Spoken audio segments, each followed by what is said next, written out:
같이 기도하시겠습니다. 사랑과 은혜가 풍성하신 하나님 아버지, 죄 가운데 있었던 저희를 주님의 피로 구원하시고 또 몸된 교회 가운데서 교제케 하신 감사드립니다.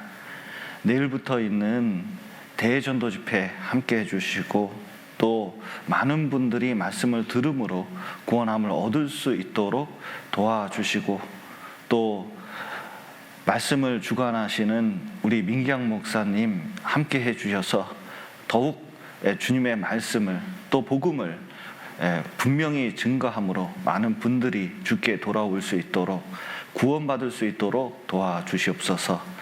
또 일에 참여하는 우리 정읍교회 식구들 건강과 또 평안을 허락하시고 또 인도할 사람을 붙여주셔서 또 우리가 기쁨으로 복음을 전할 수 있도록 도와주시옵소서. 오늘 귀한 시간 또 주님께 부탁드리며 예수님 이름으로 기도드렸습니다. 아멘. 에베소서 6장 4절입니다. 에베소서 6장 4절 신약성경 315페이지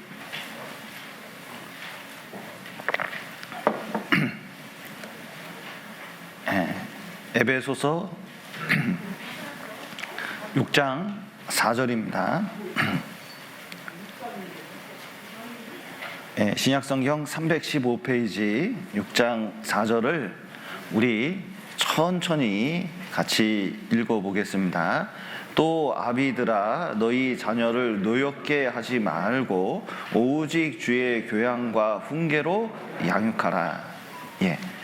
지난 시간에도 이 말씀을 드렸는데 이렇게 이제 뒷부분을 못했기 때문에 오늘 또 말씀을 드리고자 합니다. 사실은 시간만 되면 자녀 교육의 문제에 대해서 더 다루고 싶은 부분이 많이 있지만 하여튼 모임 때 또 회별 모임 때 시간이 되는 대로 또 말씀을 드리고 오늘 이 주제에 대해서 지난 시간 이어서 좀 말씀을 드리겠습니다. 또 지난 시간 중고등부 집회가 있었기 때문에 유초등부 집회가 있었기 때문에 많은 분들이 참여를 못했는데 지난 시간의 내용을 좀 정리해 드리고 또 오늘 드릴 말씀을 전해 드리겠습니다. 먼저는 자녀의 신앙 교육이 중요하다는 겁니다. 왜냐하면 이 세상의 무엇보다도 자녀가 내가 가진 것 중에 또 나와 관계된 것 중에 가장 중요한 존재이기 때문에 그렇습니다. 특별히 자녀를 소중하게 보는 방법 그리고 얼마나 중요한지 깨달으려면 하나님의 관점에서 보지 않으면 의외로 이 자녀가 귀중한데도 불구하고 그 소중함을 깨닫지 못하는 경우가 많이 있습니다. 특별히 이 세속적인 분위기, 이 세상은 정말 자녀를 교육함에 있어서 우리 부모 때보다 내가 열심히 잘하고 있다고 생각하는 젊은 사람들이 많이 있습니다. 그런데 진짜 우리 부모님 때보다 우리 부모님은 가난해서 내가 원하는 걸 못 사주고 또 내가 원하는 걸 해주지도 못했는데 과연 이제 지금 부모들은 그런 것들을 사주면서 또 교육하면서 잘하고 있느냐? 그런 게 아니에요. 지금 세대의 부모님들이 정말 깨달아야 될 것은 우리가 스스로 부모의 역할보다는 스폰서 역할을 하고 있다는 것을 좀 깨달을 필요가 있습니다. 부모 스스로 회개할 때가 됐다고 생각이 듭니다. 의외로 자녀를 교육하려면 이제 집에서 자녀들에게 얘기도 하고 또 하나님 얘기도 하고 그리고 그 안에 신앙을 심어줘야 되는데 요즘 학생들을 어떻게 해요? 자꾸 학원으로 돌려요. 진짜 저는 유치원은 한 6살 때부터 가는 줄 알았어요. 근데 알고 보더니 5살부터 가더라고요. 그래서 5살부터 가는 줄 알았어요.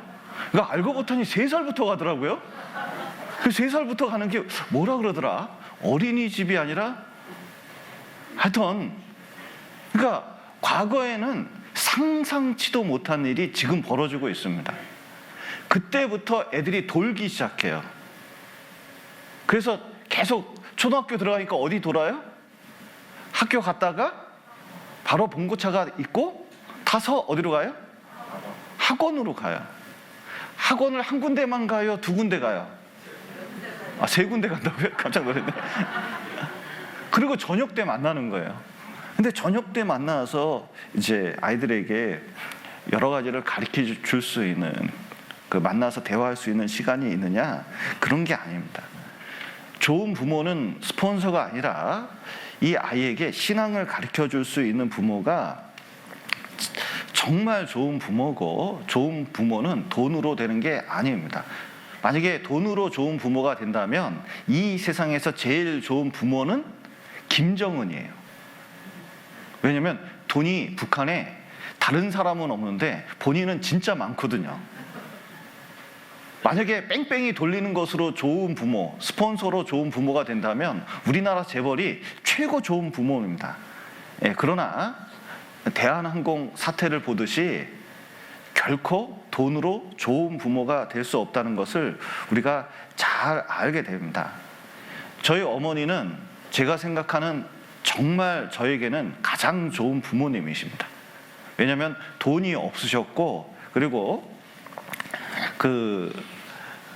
재산은 많이 없으셨지만 정말 나 같은 말썽쟁이를 인내로 그리고 훈계로 나를 지금까지 키워 오셨기 때문에 내가 만난 최고의 교사 중에 한 분은 저희 어머니입니다. 초등학교도 안 나오시고 그리고 많이 배우시지도 못했지만 저를 이렇게 만드는데 결정적인 역할을 하셨어요. 누가 그런 역할을 해줄 수가 있을까요?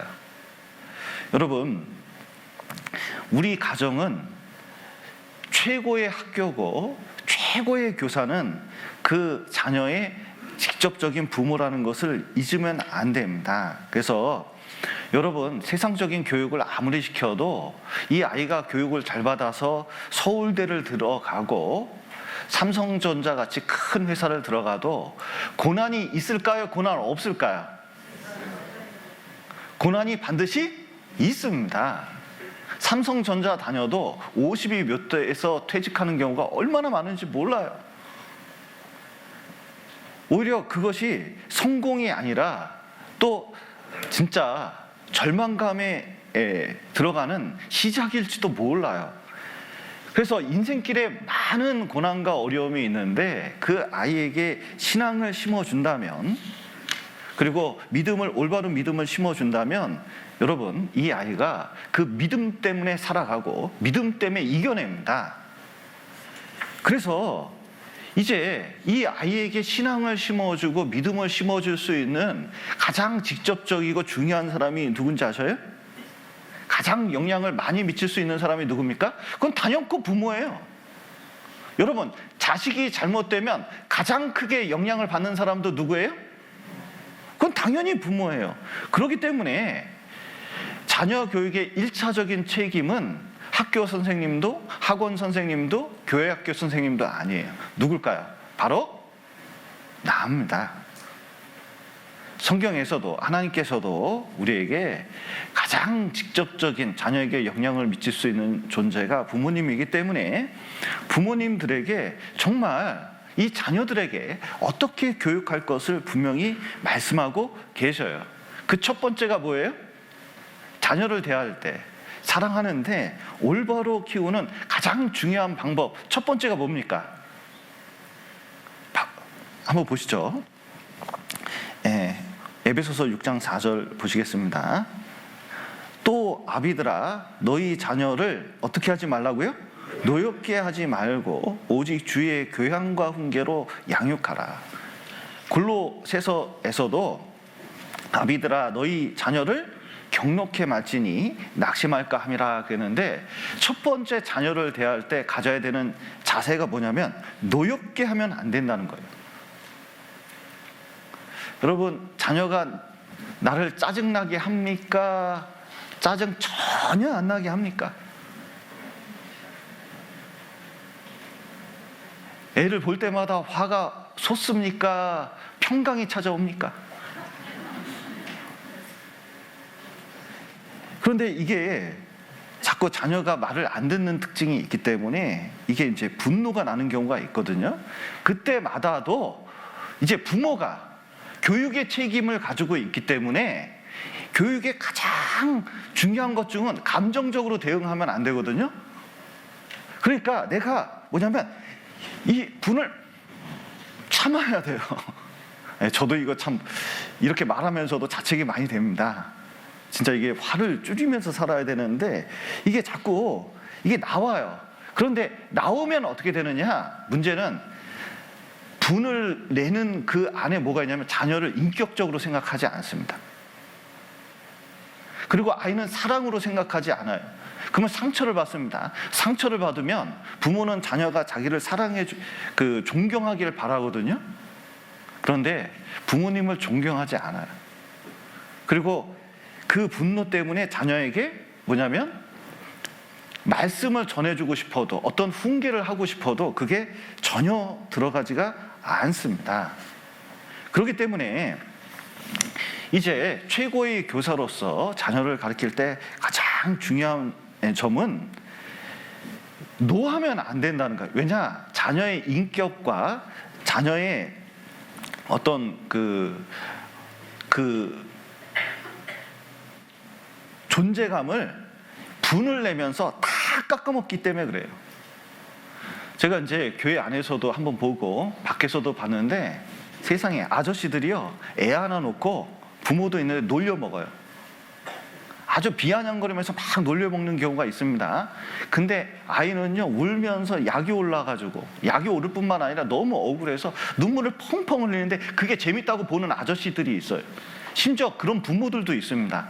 그럼 어떻게 될까요? 애를 죽여버리는 거하고 똑같은 거예요, 이게. 여러분, 지존파가 있습니다. 지존파 아시죠? 지존파가 왜 이렇게 됐는지 자기 이제 그 얘기를 하는 글이 있는데 거기 보면 지존파 두목이 선생님 집이 그렇게 가난했대요. 근데 학교에 갔는데 그때는 뭐죠? 등록금이 아니라 돈을 냈잖아요. 육성회비 같은 거 냈지 않았습니까? 그런데 돈이 없어서 못 가져왔어요. 옛날에 봉투에 이렇게 애 손에 이렇게 들려가지고 보냈잖아요. 저도 기억이 나요. 저만 기억나요?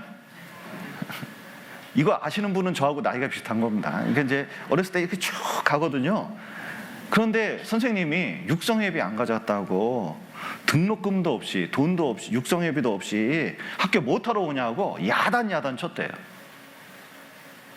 그러니까 가난한 것도 서러운데 그때 분노가 일어나가지고 누구든지 죽이고 싶은 마음이 그때 싹 떴다는 겁니다.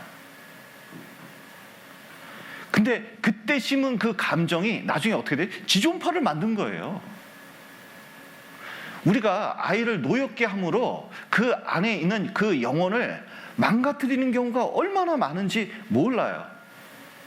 그렇기 때문에 구원받은 사람은 한 영혼이 얼마나 중요합니까? 그러니까 그것을 소중히 여겨야 돼요. 예수님이 그렇게 하셨습니다. 예수님이 이렇게 가시면 옛날에는 볼거리 없으니까 제자들이 쭉 따라가면 사람들도 그 말씀들을 쭉 따라갔거든요. 그 따라가니까 엄마 따라가는 애들도 있을 거고 또 동네 구경거리 났으니까 애들도 따라갈 거 아니에요. 근데 제자들이 그랬습니다. 애들은 가라. 그 모습 보고 예수님이 어떻게 하셨어요? 그렇게 온유하신 그 예수님께서 분이 여기셨다고 되어 있습니다. 성전에서 분을 내신 것처럼 웬만해서는 분을 내시지 않는데 성경에서 분 낸 거 딱 2번 있는데 그게 성전에서 하고 또 어디예요? 애들 내쫓을 때. 왜냐하면 애들을 그렇게 막대할 존재가 아니라는 거예요. 쉽게 분낼 대상이 아니라는 거예요. 그들도 말씀을 배워야 된다는 거예요. 그리고 그들에게 말씀을 가르치면 그것이 드러나고 그게 어렸을 때가 얼마나 소중한지 모른다는 거예요. 그러니까 그들에게 어떤 것을 가르칠 때 인격적으로 대화하고 노를 내지 않게 하는 게 중요하다는 겁니다. 그러기 위해서 어떻게 해야 돼요? 감정을 이렇게 잘 아우려서 해야 되는데 이 감정을 잘 달래면서 얘기하는 기술적인 방법을 우리가 배워야 된다는 거예요. 그래서 그때도 동영상을 하나 틀어줬는데 잠깐 보시면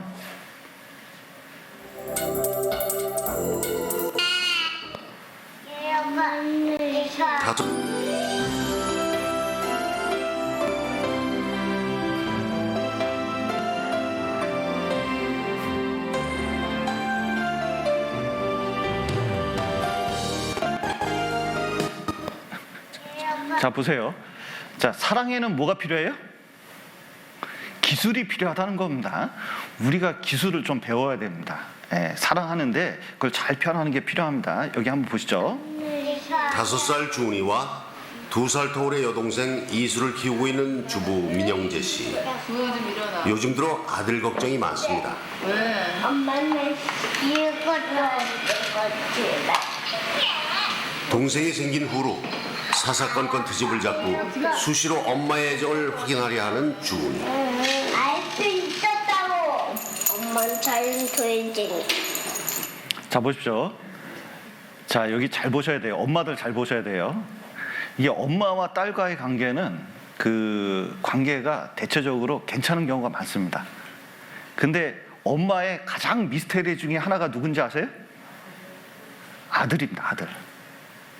근데 이분들의 대화를 잘 보셔요.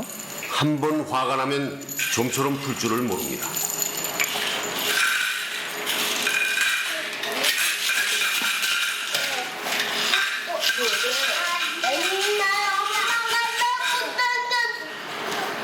자 여기서 누가 잘못하고 있는지 잘 보셔요.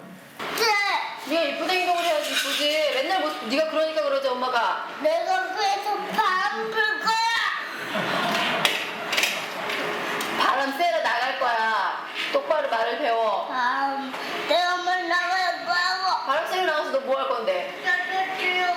어? 나도 몰라. 왜 나가? 지금 나가고 싶어 그냥? 어? 저쪽으로 나갈 거야. 안 들어올 거야? 나가고. 들어오지 마 그럼 나가서.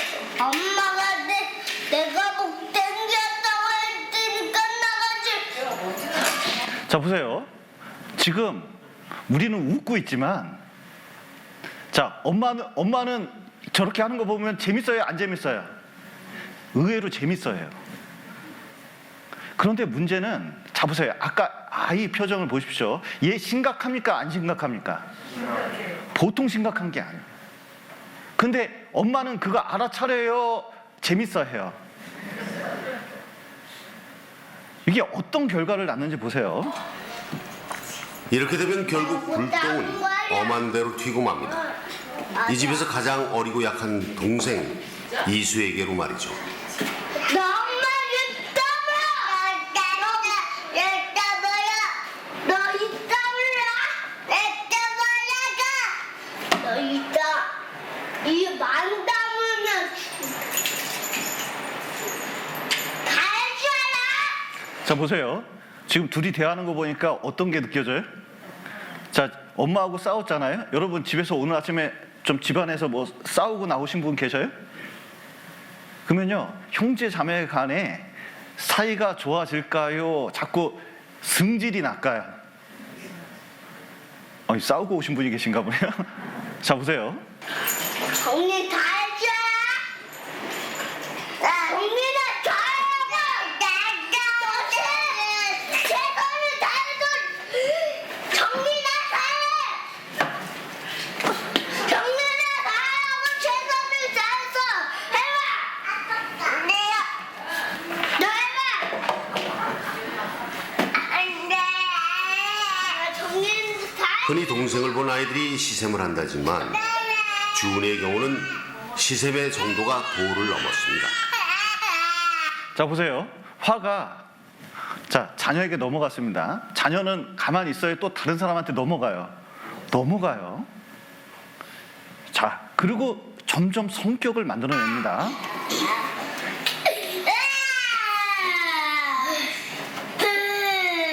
왜 그랬어? 어?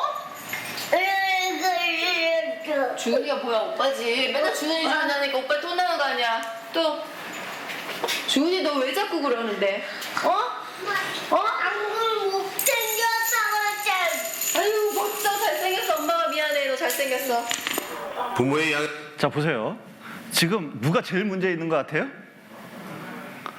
우리 정읍교회 수준이 이 정도는 됐어요. 보통은 주은이라고 얘기하거든요. 근데 보셔요. 안 보일 때 어떻게 하는지. 대로도 집에 CCTV를 설치했습니다. 자, 지금 옆집 아줌마하고 대화를 하고 있어요. 주은이가 왔어요.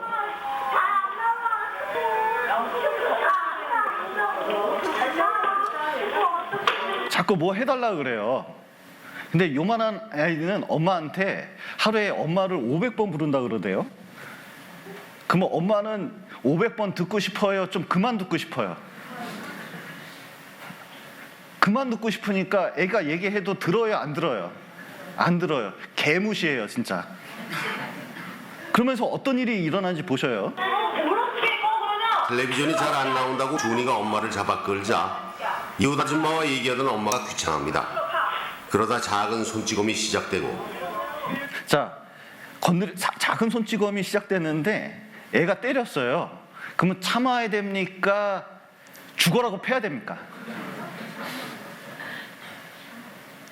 여러분, 이게 요 하나하나 순간이 엄청난 숙제예요. 요거 참으면 성인이 됩니다. 자, 보세요. 이에 질세라 엄마에게 덤비던 준이는 결국 울음을 터뜨리고 맙니다.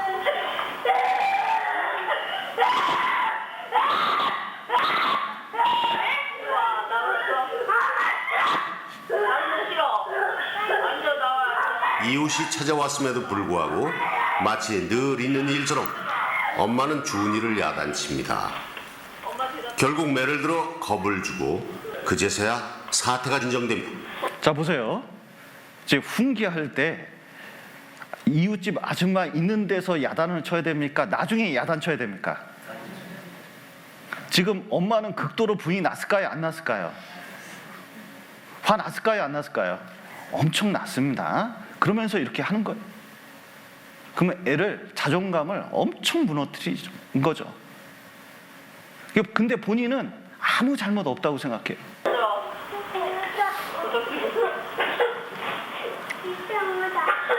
자, 보세요. 자, 이렇게 해서 손을 번쩍 들었죠. 이제 나이가 여기다 10년을 더합니다. 17살이 됐어요.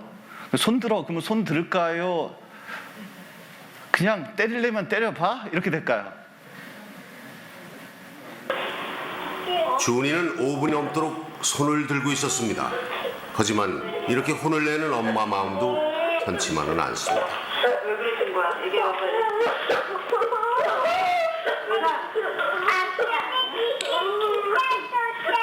잘 때 보면 가장 불쌍하고 미안하다 막 그런 생각이 들다가도 또 그 다음날 또 하루가 시작되는 거잖아요. 그럼 거기서 또 싸우는 거 그게 거의 반복적인 것 같아요. 여기 뭐 붙어있지 않아. 역시 5살짜리 딸을 둔 예은 엄마 김현정 씨. 그런데 예은이 때문에 난처한 일이 한두 가지가 아닙니다. 나들이를 한번 나가도 상황은 안 가기로 마찬가지입니다. 했잖아. 이제 가자. 그럼 가지 말까? 그럼 가지 말까 얘는? 가지 말까 그럼? 어떡할까요, 이거? 얘 왜 이럴까요? 여러분, 이때가 좋은 거예요. 근데 조금만 지나보셔요. 나중에는 해결할 수가 없어요. 그런데, 자, 보세요. 가트맨 박사는 부모의 양육 태도를 4가지로 나누고 각각의 부모 밑에서 자란 아이들이 어떻게 성장했는지 추적 조사를 했는데 여러분은 과연 어떤 부모인지 확인해 보시기 바랍니다.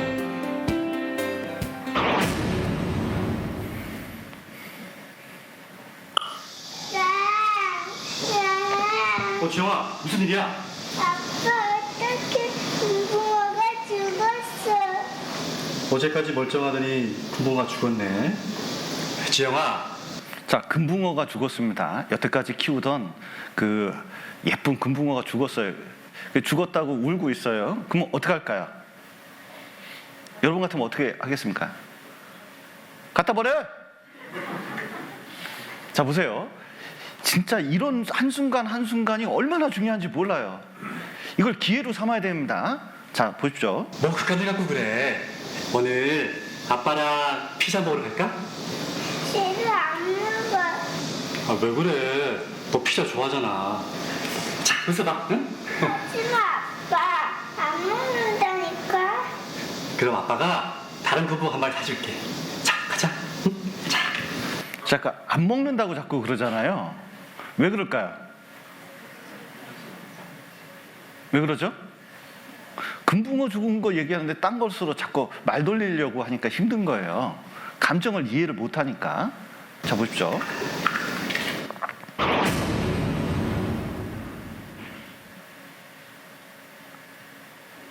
무궁화가 죽었어. 에이, 난 또 뭐라고. 지영아, 그깟 금붕어 한 마리 때문에 그래? 누가 들으면 엄마 아빠 죽을 줄 알겠다. 응? 뚝 그치고 어서 가서 씻어. 지영아, 아빠가 빨리 씻으라고 했지? 아빠가 안 들을래?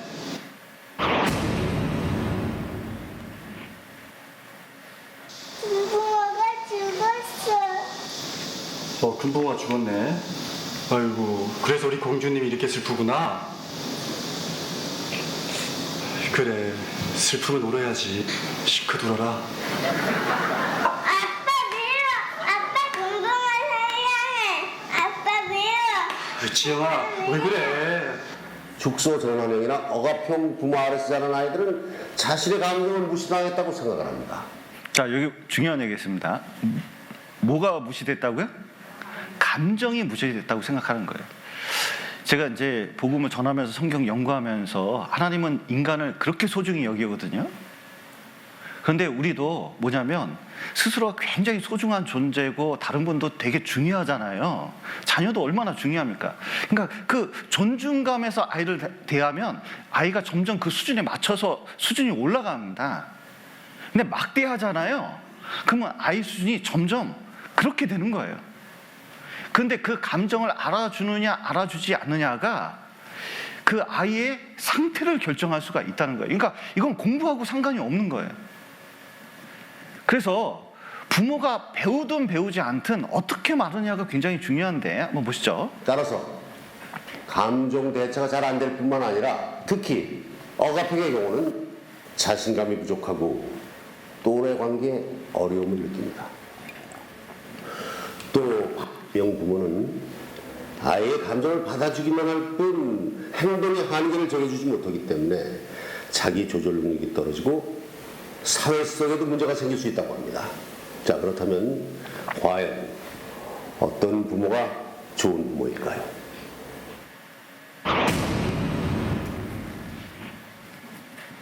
무궁화가 죽었어. 금붕어가 죽었네. 아이고, 우리 지영이 그래서 우는구나. 지영이 마음이 많이 아프겠네. 예쁜 금붕어가 죽어서. 자, 이 순식간에 지나갔는데 자 보세요. 맨 처음에는 이 감정을 포착하는 게 이게 중요해요. 근데 이게 감정 포착하기가 어렵습니다. 그리고 그 다음에 해야 되는 일은 뭐예요? 감정을 들어주면 공감하기 뭐 이렇게 되는데 중요한 건 뭐예요? 똑같은 말을 해주는 게 중요합니다. 똑같은 말을 해주고 그리고 자기 말로 바꿔서 뭐냐면 그 감정을 이해해주는 말이 되게 중요하거든요. 시작을 그렇게 하면 좋다는 거예요. 그 다음에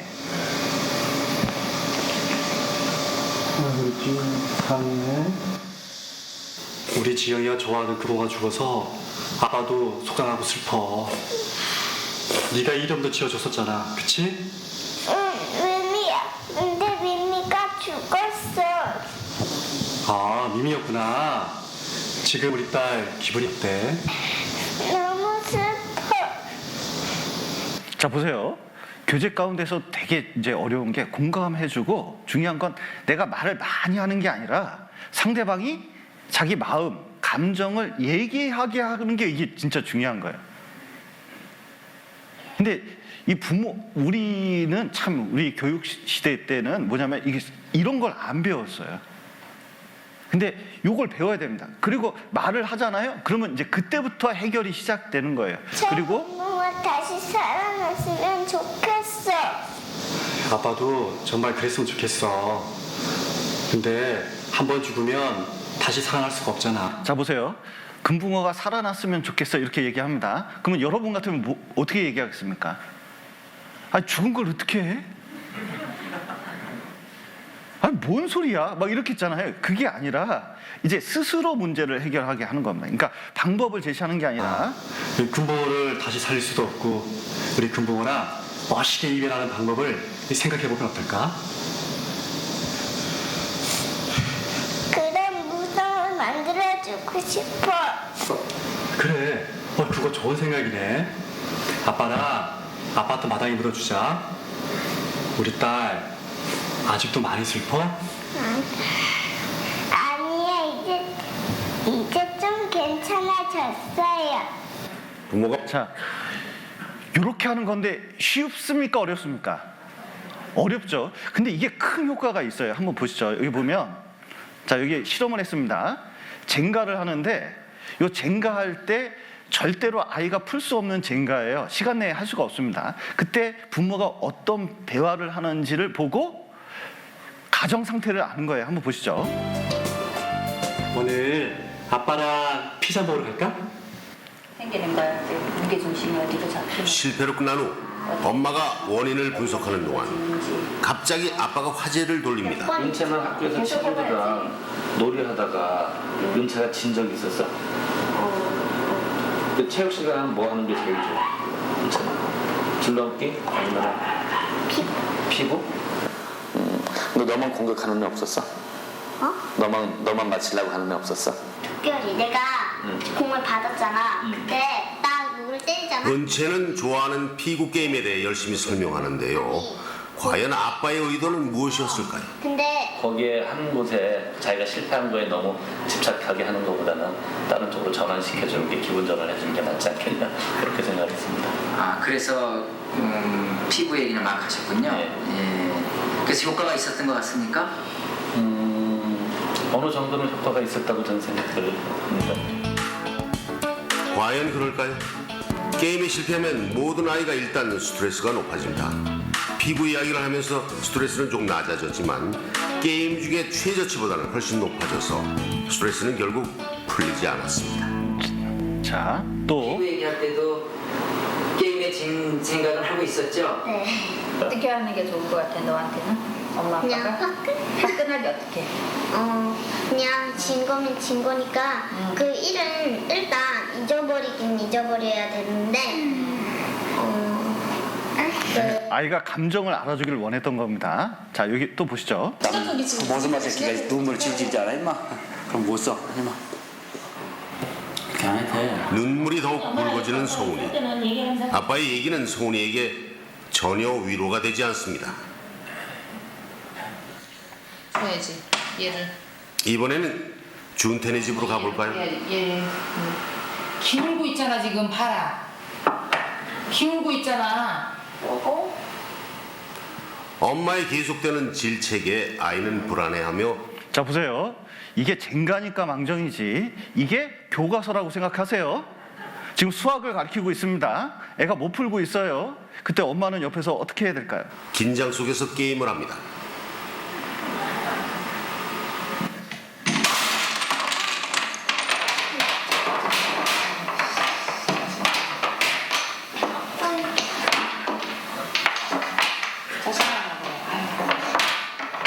심하게 실망을 표현하는 엄마 앞에서 아이는 감히 감정 표현을 할 엄두도 내지 못합니다. 엄마는 네 기분 지금 다 읽고 있어요. 자, 읽고 이런 사람의 특징이 뭐냐면 모든 걸 안다고 생각해요. 진짜로. 화를 잘 내는 사람의 특징입니다. 있지만 졌으니까 승패는 냉정하지? 서운하지만 근데 네 마음속으로 엄마 네 사실은 읽고 있거든? 이렇듯 억압형 부모의 아이들의 경우 게임을 할 때도 스트레스가 높지만 게임이 끝난 후 부모와 대화할 때 오히려 스트레스 수치가 더 높아진 것을 확인할 수 있습니다. 괜찮아 잘. 게임이 실패로 끝나자 엄마 아빠는 비난을 하는 대신 아이의 서운한 마음을 위로해 보려고 노력합니다. 안 좋아? 그러나 엄마 아빠의 계속되는 위로에도 불구하고 지영이는 마음을 풀지 못합니다. 그래서 기분이 안 좋은 거야? 다른 것 때문에 안 좋은 거야? 이것 때문에. 이것 때문에 이거 실패하면은 선물 못 받으니까. 아, 엄마가 딱 알아맞혔지 마음을. 어떻게 그래도 할 수 없지 뭐 약속이니까. 부모는 아이의 감정을 알아맞혔지만 그뿐 그 감정에 대해 어떻게 해야 하는지 방향을 제시하지는 못합니다. 결국 지혁이의 스트레스는 게임이 끝난 후에 잠시 풀리기도 하지만 불쑥 높아지기도 하며 자, 또 보시죠. 사실 이 실험의 목적은 게임에 실패했을 때 아이들의 감정과 부모의 반응을 알아보는 것이었기 때문에 어린이들이 성공하기란 거의 불가능한 어려운 과제였습니다. 아, 떨려. 놓으셔도 되는데 고쳐서는 이제 게임을 하는 내내 아이를 격려하던 지은이네. 우리가 만난 몇 안 되는 감정 코치용 부모였습니다. 자, 죄송합니다. 정확히 지금 15분 됐습니다. 끝. 화났어? 괜찮아? 오늘은 괜찮아? 마음이? 이제 정리할까? 안 괜찮은데 또 오는데 응? 괜찮아. 왜 이렇게 안 되냐 생각하네 그치? 마음대로 안 되네 싫어하는. 진이가 싫어하는 거야? 안타까워? 아니야? 안 안타까워? 안타까워? 화가 나? 화는 안 나고 그냥 안타까워? 나도 조금 안타까워 조금 많이 아니고 조금 넌 많이야? 네가 많이 안타까우면 나도 많이 안타까운데 나는 네가 조금 안타까운 줄 알았는데 아이 둘이 오고 싶어? 아니면 엄마랑 책을 읽고 싶어? 같이 셋이 같이 하는. 세 명이 사는 거? 안타까운 마음이 싹 없어져? 나는 땀이 있으면 좋아져. 땀 나면 좋아져? 그것도 맞는 말이네 운동을 하고 나면 원래 스트레스가 확 풀리지 그 피로가 없어져. 맞아 그래 그럼 운동을 해 아빠랑 그 훈련소. 훈련소 그거 해 아빠랑 자, 보세요. 이 엄마 대단한 엄마입니다. 보통 엄마가 아니에요. 그러니까 아이의 감정을 이해하고 말할 수 있게 만드는 것은 보통 기술이 아니에요. 그러니까 아이 스트레스가 그 대화를 통해서 확 해결이 되는 거예요. 그러니까 게임 실패 후 엄마가 지은이에게 감정 코치를 해주자 게임을 할 때보다 스트레스가 낮아지면서 전체적으로 가장 낮은 수치를 기록했습니다. 그렇다면 감정 코치할 때 부모는 어떨까요? 아무래도 저의 감정을 누르면서 얘 감정을 존중해 줘야 되니까 사실 저는 뭐 친구랑 막 자, 보십시오. 중요한 게 뭐예요? 내 감정은 누르고. 자, 보세요. 아이가 뭐 하는데 실패를 했어요. 수학 문제를 푸는데, 국어 문제를 푸는데 성적이 안 나왔어요. 요거는 화가 납니까? 평강이 찾아옵니까? 화가 나잖아요. 중요한 것은 뭐냐면 그게 중요한 게 아니에요. 그 뒤에 내가 어떻게 반응하냐가 이 아이의 운명을 결정한다는 거예요. 그게 어떻게 말을 할까? 그러니까 얘의 감정을 이해할 수 있도록 말을 하는 게 중요하다는 거죠. 그러면은 얘가 사실 잘못했을 수도 있잖아요. 그러면은 이 마음에는 네가 잘못했잖아 이런 마음이 있지만 얘 감정을 읽어주다 보면은 제가 화가 날 수도 있거든요. 그러면 그걸 누르면서 얘를 읽어줘야 되니까 에너지가 좀. 자, 보세요. 분명히 애도 잘못한 게 있을 것 같은데 이거 말하고 싶은데 따지고 싶은데 콱 누르고 뭐만 집중하는 거예요? 애 감정만 집중하는 거예요. 들죠. 저는 힘이 들거든요. 저는 다른 엄마들은 모르겠어요. 힘이 든지. 그 대신 결과는요? 결과는 좋죠. 에너지 드린 만큼요? 그건 좋죠. 그렇게 하니까 애가 사실 숨기는 게 좀 없잖아요. 저는 미리, 그러니까 사춘기를 얘기를 한다면 네? 좀 숨기는 게 없기를 원하는 마음으로 뭐든지 받아주는 거거든요. 숨기는 거 저 없어요. 엄마한테 숨기는 게 없어요? 네. 그 다음에 이제 누구 잘잘못에 대해서는 언제 얘기해야 되나요, 그럼? 감정이 다 가라앉고 한참 지나서 이야기하죠. 뭐 보통은 한나절 정도 지나거나 뭐 저녁 먹고 나서나 낮에 있었으면 저녁 먹고 나서 이야기하거나. 진짜 훌륭하지 않습니까? 자, 이게 언제 얘기를 한다고요? 감정이 다 가라앉은 다음에. 그러니까 좀 참고 기다리는 게 필요하다는 겁니다. 자, 그래서 그또 감정 고치를 받지 못한 다른 상습니다. 아주 말. 중요한 능력인 것입니다. 죄송합니다. 아이고. 또래들과 우리는 연구를 일이 그러니까 어디 사춘기 갔지? 그또 예. 생각 안 하고 할 때는 먼저 감정 코치에 한 발짝 다가간 주은이 엄마. 주은이의 질투 대상이었던 동생에 대해 자, 보십시오. 이거 배우고 있는데 이 아이가 화가 유치원까지 갔어요. 이거 유치원 가면 얘가 생활을 못 하거든요.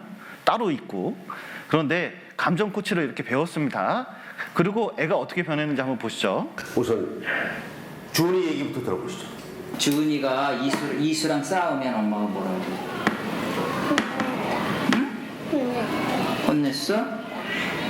근데 지금은 안 혼냈어? 옛날엔 어떻게 혼냈어요? 아주 아프게. 응? 아주 아프게. 아주 아프게? 아주 말. 아주 많이? 말 안 돼서 계속. 지금은? 안 그래. 지금은 안 그래요? 네. 2달 후 틈만 나면 동생과 싸우던 주은이는 어떻게 됐을까요? 엄마가 잠시 외출한 사이 동생 이수가 떼를 쓰며 울기 시작했습니다.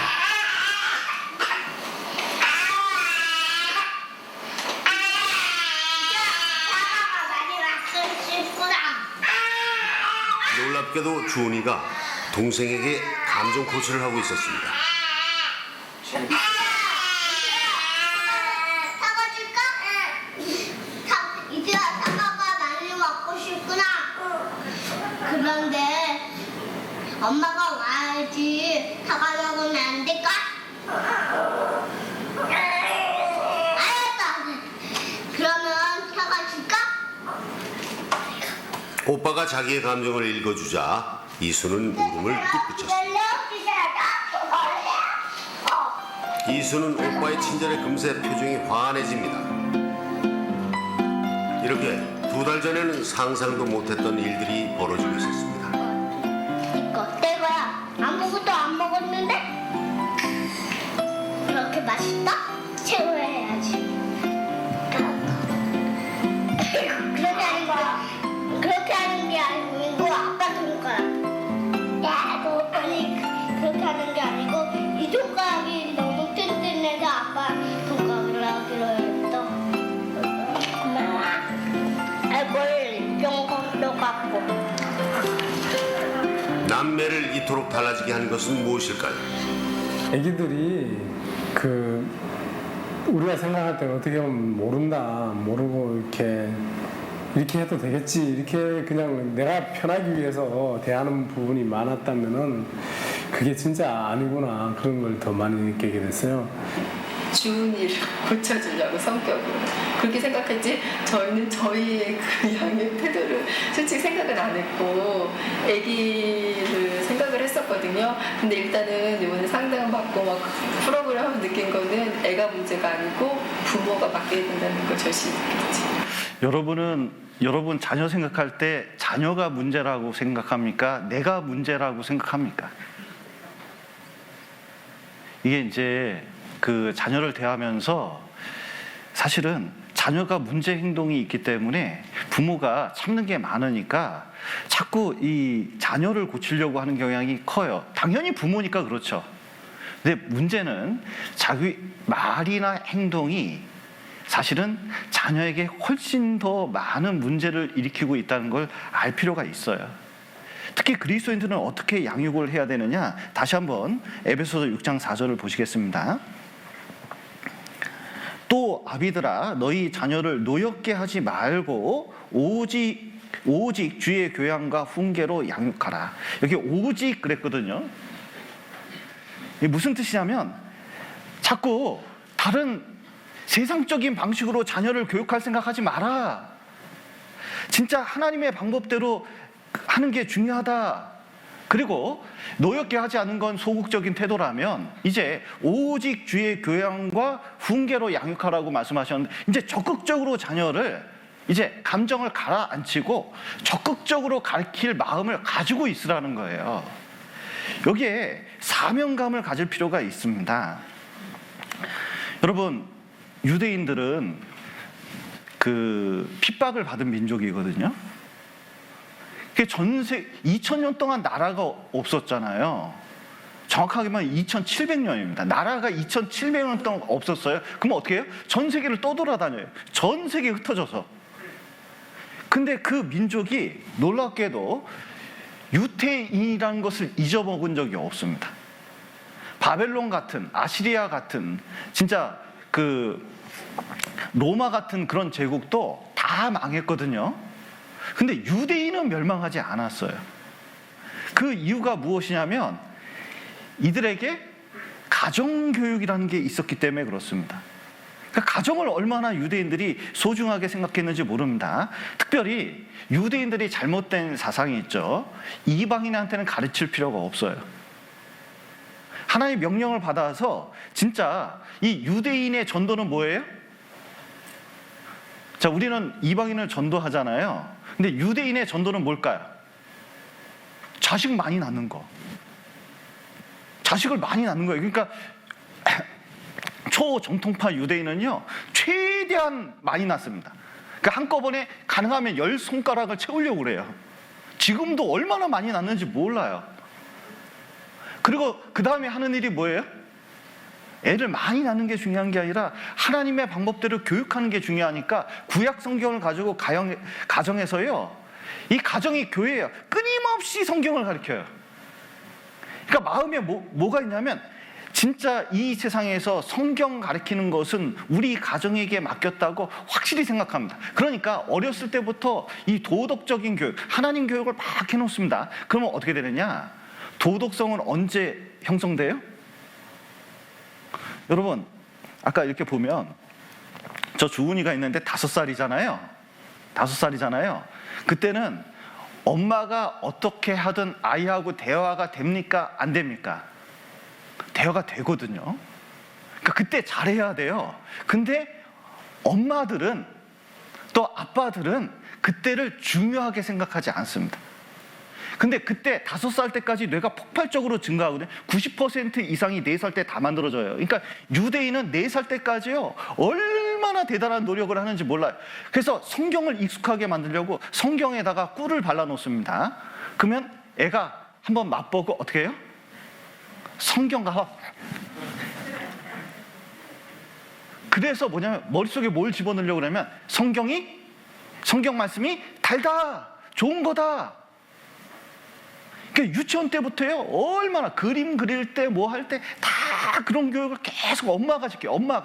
엄마가 시키는데 말도 못하는 애, 얘 붙잡고 엄마 자꾸 부르는 애, 그리고 자꾸 이렇게 붙잡고 얘기하는 애 데리고 교육하기 쉽습니까? 어렵습니까? 엄청 어려운 거거든요.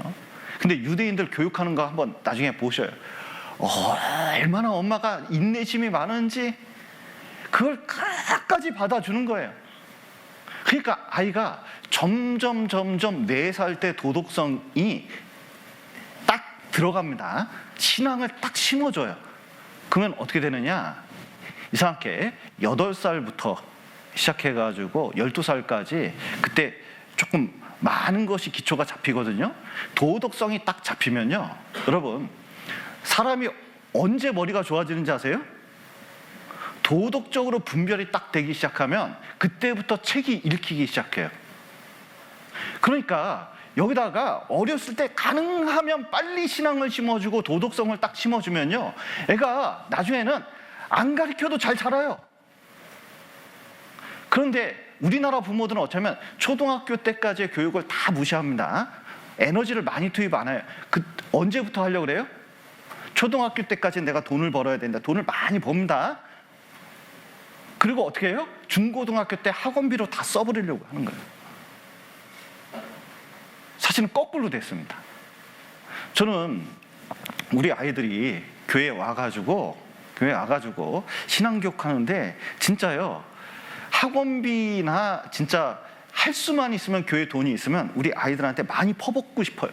많이 퍼붓고 싶습니다. 왜냐하면 그때 조금이라도 교회에 대해서 좋은 감정이 생기고 조금이라도 이 교회에 모이는 걸 좋게 생각한다면요, 나중에 되면 연어가 막 세상에 태평양으로 나가잖아요. 근데 냄새 맡고 돌아오잖아요. 아무리 세상에 어떤 일이 있더라도 결국 하나님께 돌아오게 돼 있어요. 그러니까 어렸을 때 교육이 얼마나 중요한지 몰라요. 그렇기 때문에 주의 교양과 훈계로 아이를 양육하는데 부모가 가장 중요한 게 뭐냐? 유대인에게 배워야 될 것은 진짜 가정교육을 중요시 여겼듯이 구원받은 사람도 뭘 중요시 여겨야 돼요? 가정교육을 정말 중요시 여겨야 돼요. 아이들에게 신앙을 심는 게 굉장히 중요한 겁니다. 여러분, 미국이 어떻게 망했는지 아셔요? 케네디 때 이런 일을 했습니다. 학교에서 성경 교육을 했고 과목이 성경이 있었습니다. 영국 갔더니 성경을 가르치더라고요. 학교에서. 과목 이름이 마가복음이었어요. 내가 그거 보고 깜짝 놀랐거든요. 그런데 케네디 때 앞에 우리 국민교육헌장 있듯이 십계명하고 여기 성경 말씀을 딱 적어놨거든요. 그런데 이게 차별이라고 신앙교육을 못하게 케네디 때 만들었어요. 케네디 대통령이 저격당해서 죽었고 그때부터 진짜 여러분 미국에 케네디 전에 쓰여졌던 글을 보셔요. 소설 같은 거 읽어보셔요. 상당히 성경을 기반으로 돼 있습니다. 근데 그때 이후로 점점 미국이 동성애가 들어오고 가정이 붕괴되고 점점 무너지고 있어요. 여러분 지금 이 시대 보십시오. 우리 아버님 때보다 지금 이 시대에 이혼율이 얼마나 많은지 몰라요. 가정이 얼마나 파괴됐는지 몰라요. 혼자 사는 사람이 얼마나 많은지 몰라요. 왜냐하면 가족이 모이면 서로 불편하니까. 그리고 가정을 유지하는 게 얼마나 중요한지 알지 못하니까 그런 거예요. 그런데 여러분, 어렸을 때 구원받은 사람으로서 진짜 이 아이들에게 신앙을 심어주는 게 굉장히 중요한데 뭐부터 해야 될까요? 구원부터 받게 해야 돼요, 여러분. 여러분, 어릴 때 교육이 얼마나 중요한지 어릴 때 심어놓는 게 너무너무 중요합니다. 그런데 자 보셔요. 어릴 때 왜 제대로 가르칠 수 있냐면 성경을 이렇게 이제 가르치다 보니까요. 어렸을 때 아이들이 교리적이에요. 우리가 이게 성경에 교리와 윤리가 있거든요. 그러니까 생활 문제하고 여기 이제 성경에 진리에 관한 문제가 있는데 사람들은 생각을 해요. 이 교리는 어려운 거니까 아이들이 교리적인 것은 나중에 배우고 생활적인 걸 가르쳐야겠다 이렇게 이제 생각하는 분이 있습니다. 생각보다 틀려요. 애들 어렸을 때 뭐 물어보죠? 부모님께? 뭐 물어봅니까? 교회 다니면서 뭐 물어보죠? 구원 어떻게 받는 거야? 하나님은 본 적이 없으니까 하나님 어떻게 생기셨어? 하나님 어디에 있어? 그리고 왜 하나님 믿어야 돼? 성경책은 뭐야? 이걸요 얼마나 많이 질문하는지 몰라요. 끊임없이 질문을 해요. 그런데 그때에 뭐냐면 부모님이 나서서 그 질문에 대해서 진짜 정성을 가지고 끊임없이 대답을 해줘야 돼요. 그런 각오가 있어야 됩니다. 그리고 그래서 이제 이 학생들을 어렸을 때 구원받게 되는데 아이들이 구원받기 가장 좋은 시기는 언제일까요? 자, 5세부터 7세까지 1번. 2번은 8세부터 10세까지 10세 이상한데? 자, 10살까지. 자, 그리고 10살부터 12살까지 13살부터 15살 때까지 어느 게 정답이죠? 구원받기 가장 좋은 때는 1번이라고요? 2번이라고요? 예. 아이에 따라 약간 틀린데 대부분 초등학교 3, 4학년 때가 제일 좋아요. 미리 구원받게 한다고 애한테 막 성경 가르치잖아요. 유치부 때 부작용이 일어나는 경우가 많아요.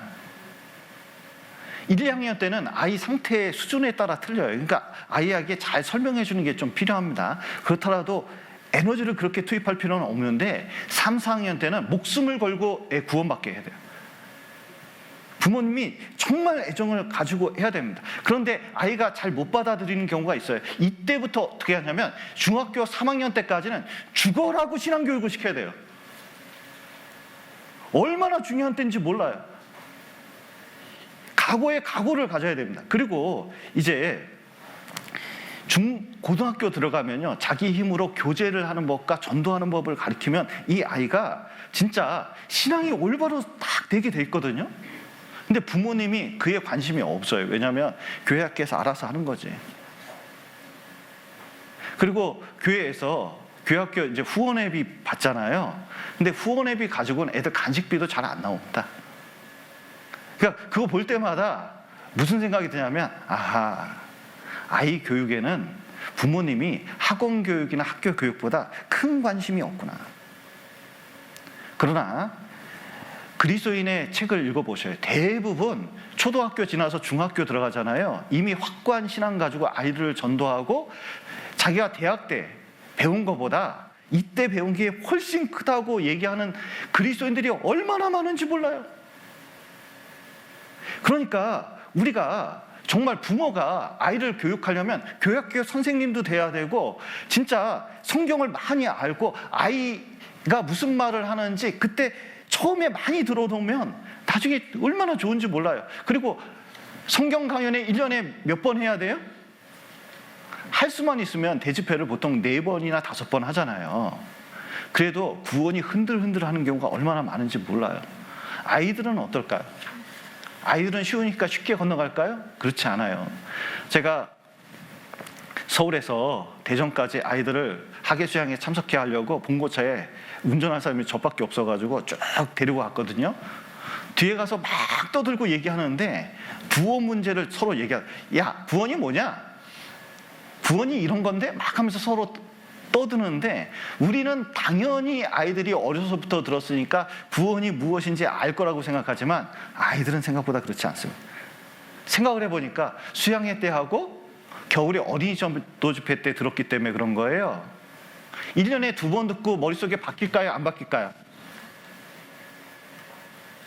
여러분 농사 지을 때 1년에 2번만 보면 식물이 잘 자랄까요? 안 자랄까요? 안 자라요. 끊임없이 그 아이들에게 신경 쓰고 그 마음에 심어줘야 되거든요. 그러니까 하나님께서 이렇게 신명기 6장에 말씀하시는 겁니다. 신명기 6장 한번 보시죠.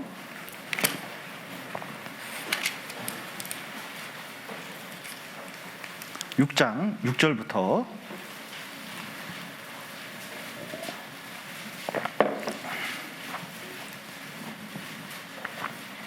6장 6절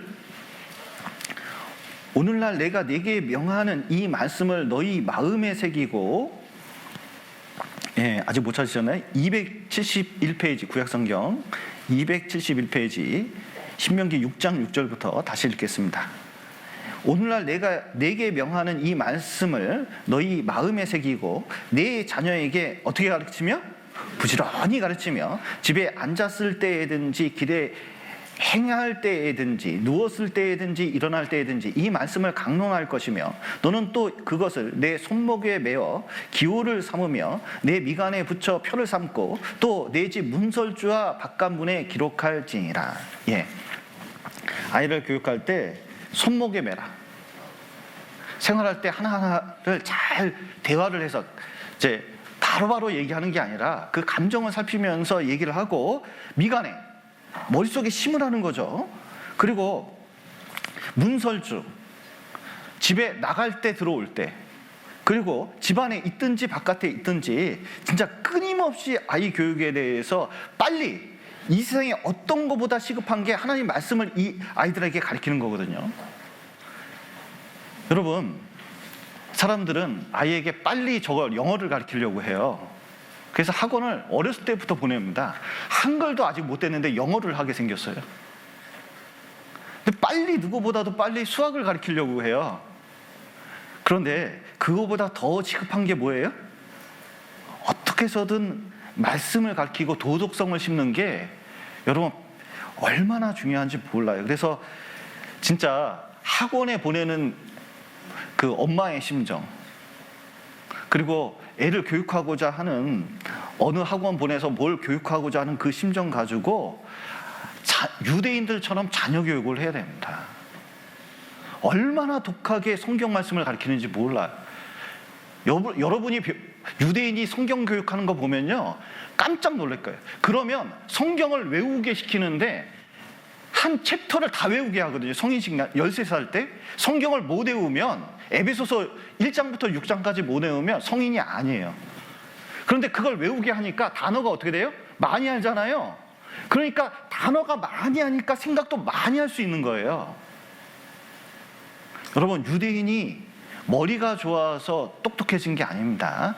가정교육에 성경을 가르쳤기 때문에 그런 거예요. 그래서 조금이라도 어렸을 때 성경을 가르쳐야 되는데, 여러분, 이렇게 가르치는 겁니다. 여기 보시면, 뭐 유대인이 똑똑한 것은 여러분이 전도집회 때 많이 들어서 알잖아요. 노벨상을 휩쓸고 이렇습니다. 정말 똑똑한 학생들이, 유대인들은 너무 많아요. 그런데 자 보십시오. 알버트 아인슈타인이 유대인인데 선생님이 이 학생은 앞으로 어떤 일을 해도 성공할 것이 없을 것으로 판단된다고 선생님이 판단을 했어요. 도대체 이런 얘기를 선생님이,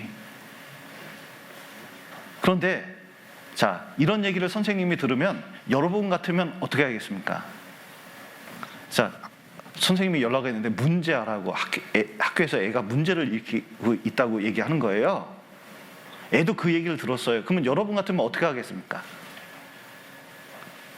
이놈의 새끼 들어오기만 해봐라. 그게 아니라, 야, 너는 남과 아주 다른 특별한 능력을 가지고 있단다. 남과 같아서 어떻게 성공하겠니? 여유가 있어요. 여러분, 애가 가지고 놀다가 컵이 뭐냐면 지가 굳이 뭐 자기 손으로 먹겠다고 하다가 컵을 깨트려 버렸습니다. 그래서 이 액체가 바닥에 쏟아졌어요. 그러면 여러분은 어떻게 하겠습니까? 네, 그래서 나 그럴 줄 알았다. 네, 예, 하고 치와! 그러면서 막 이렇게 이제 할 거 아니에요. 근데 유대인들은 어떻게 하는지 아세요? 야, 하나님께서 너에게 또 다른 것을 주실 거야. 다치진 않았니? 이렇게 시작한다는 거예요. 이게 그냥 전설로 내려오는 얘기가 아니에요. 실제 그래요. 그랬더니 나중에 7살짜리가 4살짜리가 잘못하니까, 동생이 잘못하니까 하나님께서 너에게 더 좋은 걸 주실 거야. 이런 말하는 습관이 아예 돼 있어요.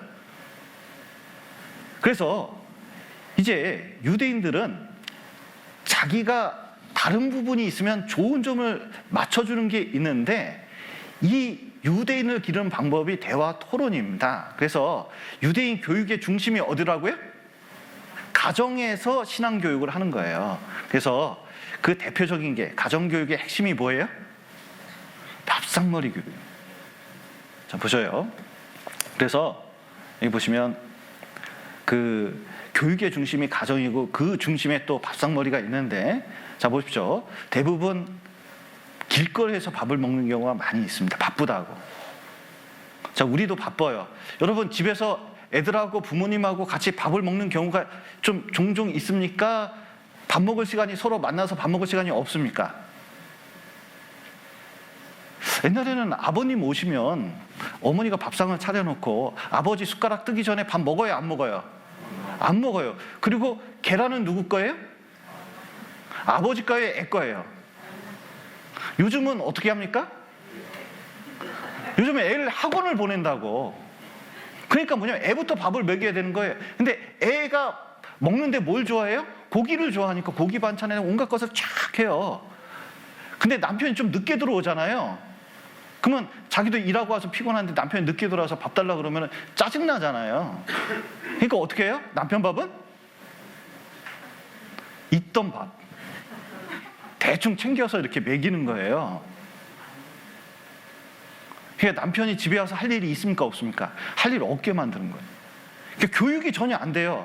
그래서 이런 것을 유대인은 굉장히 싫어해요. 길거리에서 먹는 걸.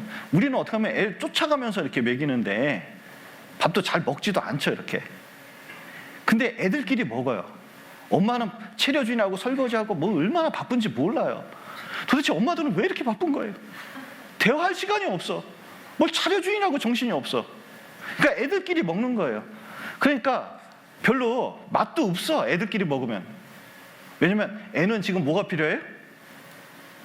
부모의 애정이 필요한데 그냥 이것을 먹이기만 하면 된다, 차려주기만 하면 된다는 생각을 가지고 있는 거죠. 뭐 딸도 마찬가지예요. 그리고 엄마는 빨리빨리 자기 일을 해서 뭐 나가야 되고 하니까요, 정신이 없어요. 그래서 보세요. 엄마는 일하고 아빠도 일하고 애들은 학원 보내고 이렇게 하니까 서로 밥 먹어요. 본인도 밥을 여기서 먹어요. 그래서 늦었다 빨리 가겠다 하고 막 이렇게 하는데 여러분, 교육이 될까요? 안 될까요? 교육이 전혀 안 돼요. 자, 아빠 얘기했더니 무슨 아빠라고요? 왜냐면 밤늦게 들어오니까. 그래서 자 보세요. 여기 보시면 옛날 우리 먹었던 거 생각나시나 모르겠어요. 밥을 차리는데 별로 차린 건 없어도 자, 누가 오셔야 돼요?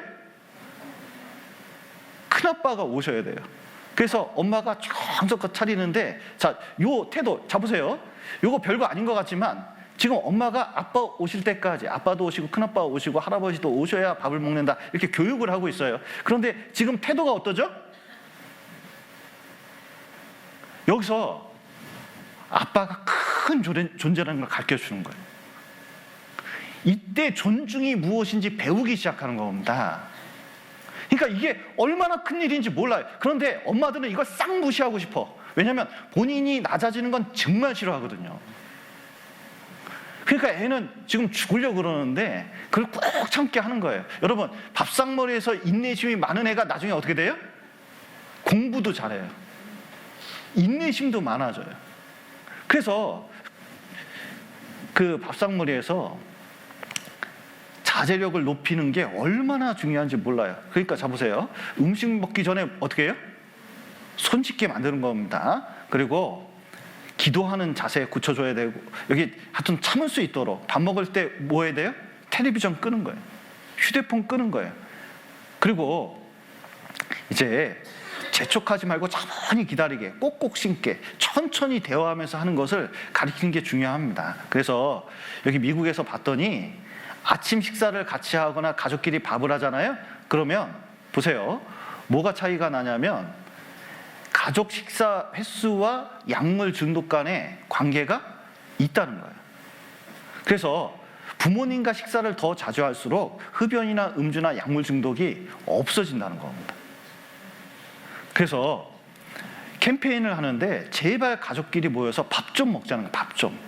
그래서 식사를 더 자주 할수록 흡연이나 음주나 약물 중독이 없어지니까 매일매일 저녁 식사하면서 저를 지탱해 줍니다 그러는데, 가족끼리 이렇게 밥을 먹으면요, 옥시토신이라는 것이 분비되면서 머리가 좋아져요. 안정감을 찾고. 그러니까 유대인들은 이렇게 모여가지고 아침 식사를 이렇게 먹으면서 대화를 하려고 합니다. 그러니까 보세요. 먹으면서 얘기하니까 즐거워요, 안 즐거워요? 자, 우리도 대화하려면 뭐 하면서 대화하면 좀 편해져요? 먹으면서, 운동하면서. 자, 그래서 가족 식사는 아이들을 가르칠 수 있는 최고의 교육 방법이에요. 그래서 식사를 하는 도중에, 여러분 보십시오. 식사하는 대화를 오래 하면 단어가 1000개 등장하거든요. 책을 읽어주는 데에서는 140개밖에 등장하지 않습니다.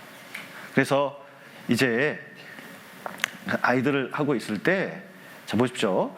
가족 식사를 많이 할수록 성적이 좋아요. 네. 여기 카이스트에 유령 교수님이 있는데 여기 자녀들도 다 카이스트 갔거든요. 좀 부럽잖아요. 네. 그런데 이 유령 교수님이 잘하는 게 뭐냐면 아이들하고 저녁 식사하면서 대화하는 걸 그렇게 잘해요. 그러면서 아이들 수준이 점점 올라가는 겁니다. 그래서 이제 여기 보시면 지금도 가족 식사 시간에는 빠지지 않고 이렇게 하면서 놀아요. 그 친근감이 가족끼리 얼마나 좋은지 모릅니다. 그래서 이제 뭘 해야 돼요? 가족끼리 모여서 식사할 시간을 확보해야 돼요. 여러분 좀 보세요. 자, 이 엄마들의 숙제입니다. 자, 이 식사 시간은 누가 결정해요? 엄마들이 결정해요. 그럼 엄마들이 결정하는데, 자, 아이 학원 시간도 있고 남편 들어오는 시간도 있고 종종 있습니다. 그러면 엄마가 반드시 몇 시부터 몇 시까지는 밥을 먹는다고 결정을 해주고 밥을 해놔야 돼요. 어머니한테 자지만 마시고 자 보세요. 자, 뭘 해야 된다고요? 밥 먹는 시간을 스케줄을 조정을 해주셔야 돼요. 그래서 먹을 수 있도록 자녀들이 오게끔 하고 그것을 먹게끔 하는 게 최고의 교육 중에 하나라는 것을 엄마들이 먼저 마음에 결심을 해야 돼요. 자, 그러면 가족끼리 모여서 자, 밥 먹을 시간이 있습니까? 없습니까? 여러분은? 만들어 놓고 자, 보세요. 그리고 이제 함께 식사하면서 식사를 공유하면서 그 다음에는 뭐냐면 어려운 주제를 대화를 하는 게 아닙니다. 학교 생활은 어떠니? 그 다음에 뭐 숙제는 했니? 선생님은 어떠니? 이런 대화는 소통과 공감이 될까요? 화나게 할까? 그러니까 유령 교수님도 여기 앞에 가족 식사하는 분들도 그런 얘기는 안 한대요. 금지입니다. 그리고 서로 감정이나 생각을 얘기하기 시작하는 거예요. 그러면 점점 가족을 중요시 여기고 사람 그 인격에 대해서 얘기를 하면서 점점 성장하게 돼 있습니다. 그래서 청소년 비행과 가족 식사의 빈도가 이게 상관관계가 있다는 것이 밝혀졌어요. 그래서 가능하면 아이들 교육하는데 식사를 같이 하고 같이 엄마가 옆에 있어주고 일만 하는 엄마가 아니라 이렇게 가정생활을 할 수 있도록 하는 게 중요합니다. 그리고 요거 그림이 좀 잘못됐는데 자 보세요. 요거 자 보세요. 뭐가 잘못됐을까요?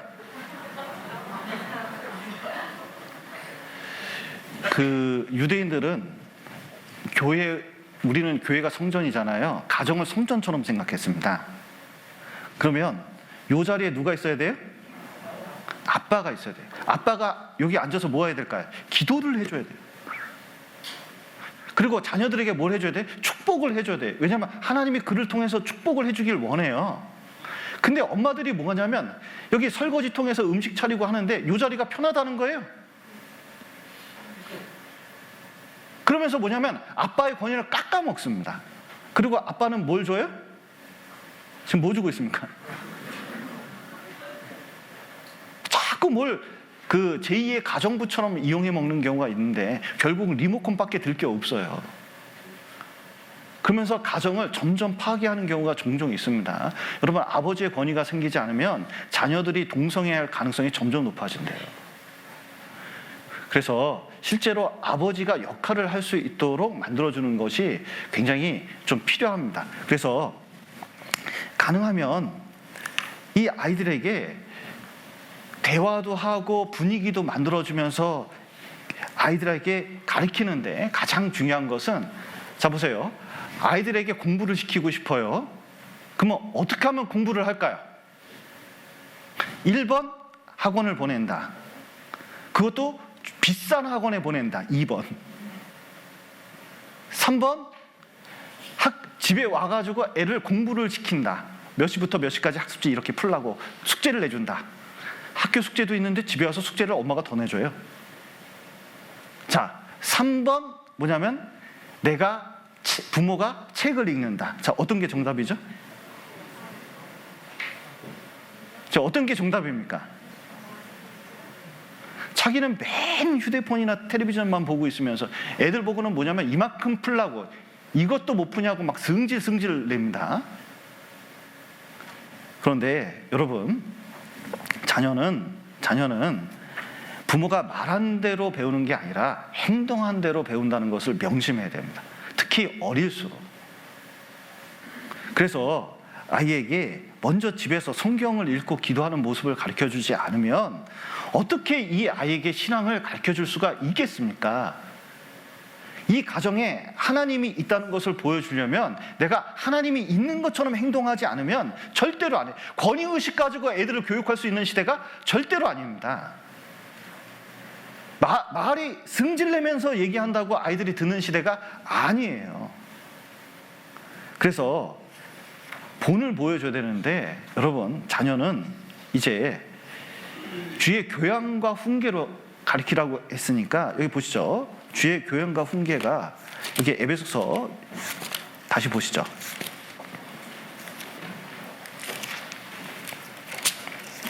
에베소서 4장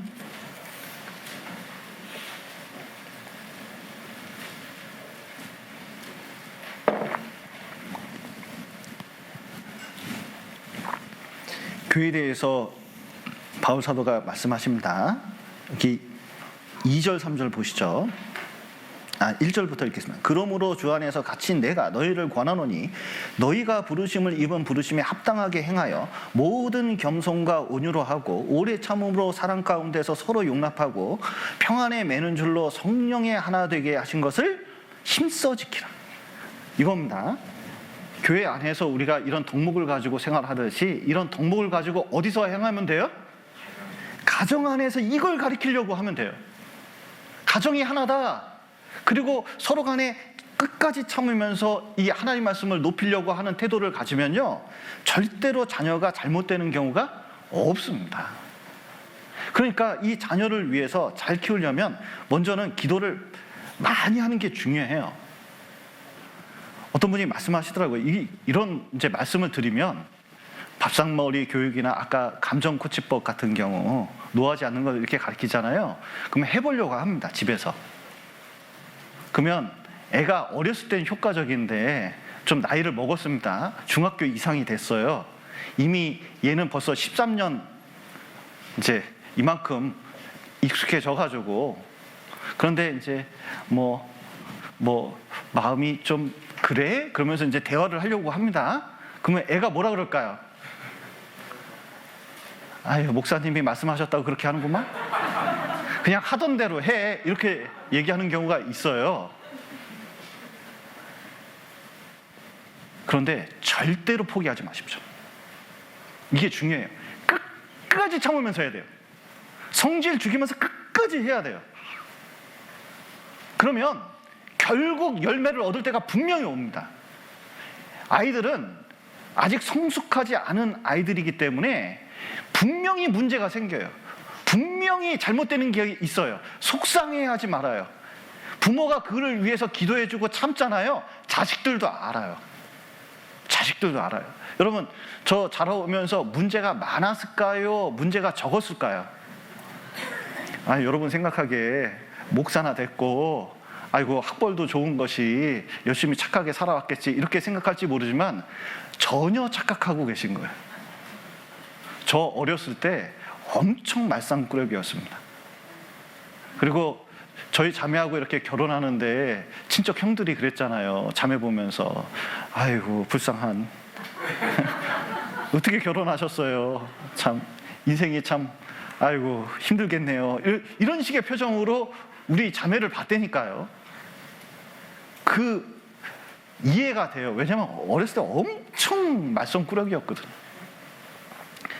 그런데 중요한 것은 내가 문제를 익히고 죄를 졌을 때에도 부모님이 알면서 참아줬다는 거예요. 특히 어머니가. 그러니까 자, 참아준 걸 자식이 알까요? 모를까요? 알아요. 알아요. 그런데 나중에 시간 지나면 자식이 이처럼 커가지고 뭐 고마워해요?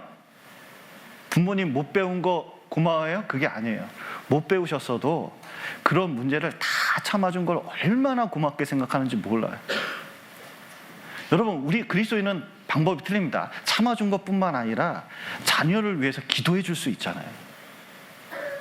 그러면 그 기도를 가르쳐준 거에 얼마나 고마웠는지 몰라요.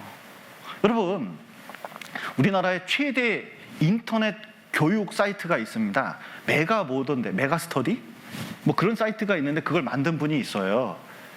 근데 그분이 유튜브 한번 찾아보셔요. 거기 나와가지고 얘기하는 게 있는데 자기가 성적이 좋아진 이유가 있다는 거예요. 그게 어떻게 좋아졌냐고 물어보니까 자기 할머님을 이제 가정에서 모시고 있었는데 할머니가 어떻게 하냐면 자기 중간고사나 이런 게 볼 때면 손주 시험 본다고 어떤 일이 있으면요 새벽에 교회 와가지고 이 손주를 위해서 내내 몇 시간 기도하고 온다는 거예요.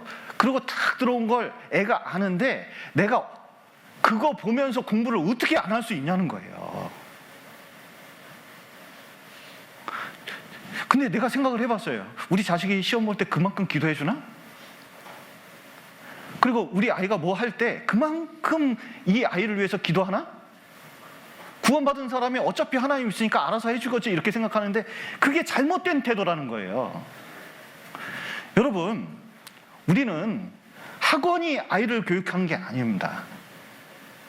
그리고 세상에 맡길 수도 없어요. 세상에 맡기면 아이들이 세상 교육을 받아서 되바라지는 경우가 훨씬 많아요. 그리고 돈만 들어가는 경우가 얼마나 많은지 모릅니다. 여러분, 아이에게 애정을 갖고 그리고 마음을 들여서 교육을 해야 된다는 것을 잊으면 안 돼요. 그것도 신앙교육을. 두 번째는 뭐냐면 여기 다시 에베소서 6장 보시죠.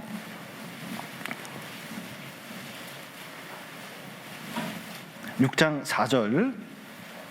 또 아비들아 너희 자녀를 노엽게 하지 말고 오직 주의 교양과 무엇으로 양육하라고요?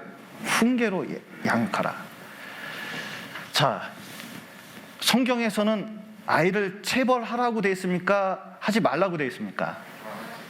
예, 초다를 참아 못하는 자는 그 자식을 미워함이라. 자식을 사랑하는 자는 근실히 징계하느니라 이렇게 말씀하셨거든요.